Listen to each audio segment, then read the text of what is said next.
Hi. ಇವತ್ತು ನಿನಗೆ ಬುದ್ಧ ತನ್ನ ಹಿಂದಿನ ಜನ್ಮದಲ್ಲಿ ಬೋಧಿಸತ್ವನಾಗಿದ್ದ ಕಥೆಯನ್ನು ಹೇಳ್ತಾ ಇದ್ದೀನಿ. ಆ ಜನ್ಮದಲ್ಲಿ ಬೋಧಿಸತ್ವ ಒಂದು ಮೃಗ ಯೋನಿಯಲ್ಲಿ ಮೃಗರಾಜನಾಗಿ ಜನಿಸಿದ್ದ. ಮೃಗರಾಜ ಅಂತಂದರೆ ಜಿಂಕೆಗಳು ದೊಡ್ಡ ಹಿಂಡಿತ್ತಲ್ಲ, ಸುಮಾರು 1,000 ಜಿಂಕೆಗಳ ಹಿಂಡಿಗೆ ಅದೇ ಒಡೆಯನಾಗಿತ್ತು.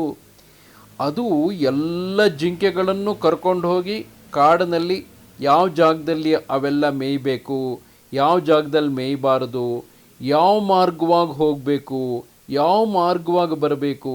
ಯಾಕೆ ಅಂತಂದರೆ ಜಿಂಕೆಗಳೇನಾದರೂ ಗೊತ್ತಿಲ್ಲದೆ ಎಲ್ಲೆಲ್ಲೋ ಹೋಗ್ಬಿಟ್ರೆ ಬೇಟೆಗಾರರ ಬಾಣಕ್ಕೆ ಬಲಿಯಾಗಬಾರ್ದಲ್ವಾ. ಆ ರೀತಿ ಎಲ್ಲರನ್ನೂ ಆ ಬೋಧಿಸತ್ವ ಮೃಗರಾಜನಾಗಿ ಕಾಪಾಡ್ತಾ ಇದ್ದ.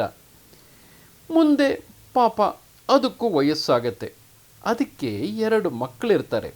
ಒಬ್ಬನ ಹೆಸರು ಲಕ್ಷಣ, ಇನ್ನೊಬ್ಬನ ಹೆಸರು ಕಾಲ ಅಂತ.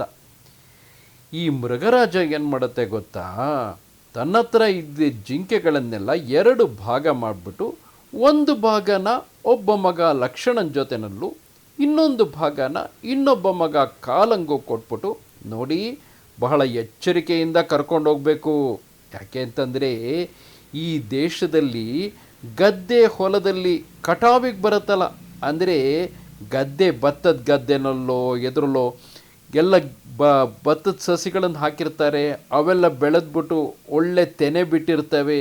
ಆ ಸಮಯದಲ್ಲಿ ಗೊತ್ತಿಲ್ಲದೆ ಜಿಂಕೆಗಳೇನಾದರೂ ಆ ಗದ್ದೆ ಹತ್ರನೋ ಹೊಲದ ಹತ್ರನೋ ಹೋದರೆ ನಮ್ಮ ಬೆಳೆನ ತಿಂದ್ಬಿಡ್ತವೆ ಅಂತ ಹೇಳಿ ಜನ ಕಾದಿದ್ದು ಆ ಜಿಂಕೆಗಳನ್ನು ಬಾಣ ಬಿಟ್ಬಿಟ್ಟು ಸಾಯಿಸ್ಬಿಡ್ತಾರೆ. ಅದಕ್ಕೋಸ್ಕರ ಆ ಸಮಯ ಬರ್ತಿದ್ದಂಗೆ ತುಂಬ ಜನ ಜಿಂಕೆಗಳನ್ನು ಬೇಟೆ ಆಡ್ತಾರೆ ತಮ್ಮ ಬೆಳೆನ ರಕ್ಷಣೆ ಮಾಡ್ಕೊಳ್ಳೋಕ್ಕೆ. ಅದಕ್ಕೋಸ್ಕರ ಅದಕ್ಕೆ ಮುಂಚೆನೇ ನಾವು ಇಡೀ ಮಂದೆನ ಬೆಟ್ಟದ ಮೇಲ್ಗಡೆ ಕರ್ಕೊಂಡು ಹೋಗ್ಬೇಕು.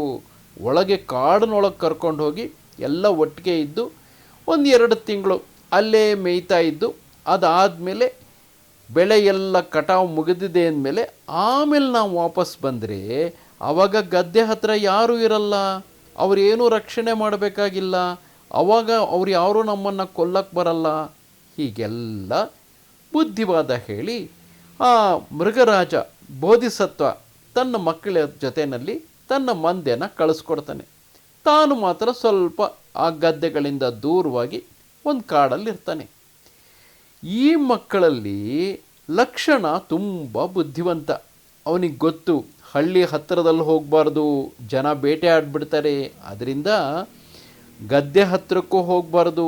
ಅವನೇನು ಮಾಡ್ತಾ ಇರ್ತಾನೆ ಗೊತ್ತಾ, ದೂರದಿಂದನೇ ರಾತ್ರಿ ಹೊತ್ತಲ್ಲಿ ಜನ ಎಲ್ಲ ಮಲಗಿದ ಮೇಲೆ ರಾತ್ರಿ ಹೊತ್ತಲ್ಲಿ ತನ್ನ ಪ್ರಾಣಿಗಳನ್ನೆಲ್ಲ ತನ್ನ ಮಂದೆನೆಲ್ಲ ಕರ್ಕೊಂಡು ಕಾಡಿನ ಮೂಲಕ ಮೇಲ್ಗಡೆ ಬೆಟ್ಟದ ಮೇಲ್ಗಡೆ ಹೋಗಿ ಅಲ್ಲಿ ವಾಸ ಮಾಡ್ತಾ ಇರ್ತಾನೆ.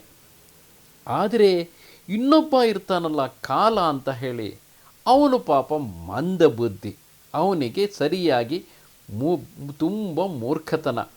ಅವನೇನು ಮಾಡ್ತಾನೆ, ಸರಿಯಾಗಿ ನೋಡಲ್ಲ ಮಾಡಲ್ಲ, ಹಗಲೊತ್ತಲ್ಲೇ ಓಡಾಡ್ತಾನೆ.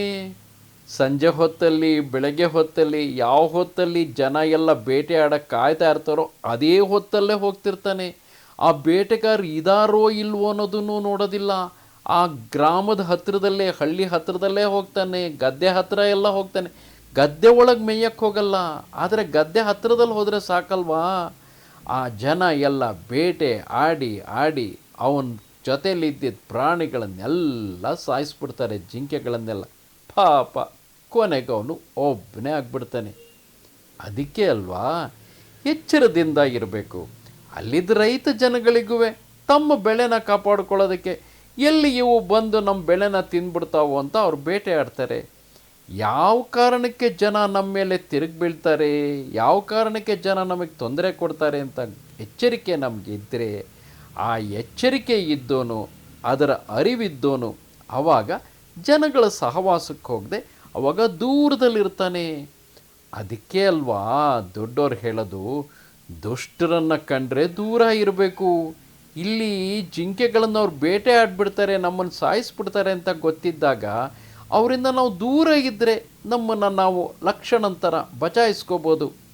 ಇಲ್ಲದೆ ಹೋದರೆ ಗೊತ್ತಿಲ್ಲದೆ ಆ ದುಷ್ಟ ಜನ ಇದ್ದಾರೆ ಅಂತ ಗೊತ್ತಿದ್ದು ಅವ್ರ ಹತ್ರ ಹೋದರೆ ಕಾಲನ ಜೊತೆಯಲ್ಲಿದ್ದಿದ್ದ ಪ್ರಾಣಿಗಳ ಥರ ಎಲ್ಲ ಸತ್ತೋಗ್ಬೇಕಾಗತ್ತೆ. ಅದಕ್ಕೆ ಹೇಳೋದು, ದುಷ್ಟರನ್ನು ಕಂಡ್ರೆ ದೂರ ಇರು, ಅವ್ರ ಜೊತೆ ಸಹವಾಸನೂ ಬೇಡ, ಅವ್ರ ಜೊತೆ ಜಗಳನೂ ಬೇಡ.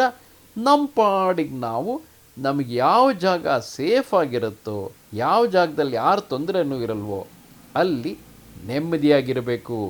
ಅದಕ್ಕೆ ಮುಂಚೆ ಲಕ್ಷಣ ಕಾಲ ಇಬ್ಬರಿಗೂ ಅವರಪ್ಪ ಬೋಧಿಸತ್ವ ಹೇಳಿದ್ದ ಅಲ್ವಾ, ಅದಕ್ಕೇ ಅಪ್ಪ ಅಮ್ಮನ ಮಾತು ಕೇಳಿಕೊಂಡು ಅವ್ರಿಗೆ ಚೆನ್ನಾಗಿ ಅನುಭವ ಇರುತ್ತಲ್ವ ಜೀವನದ್ದು, ಅವ್ರ ಮಾತಿನ ಪ್ರಕಾರ ನಡೆದರೆ ನಾವು ಆವಾಗ ಸುಖವಾಗಿರ್ಬೋದು ಅಲ್ವಾ.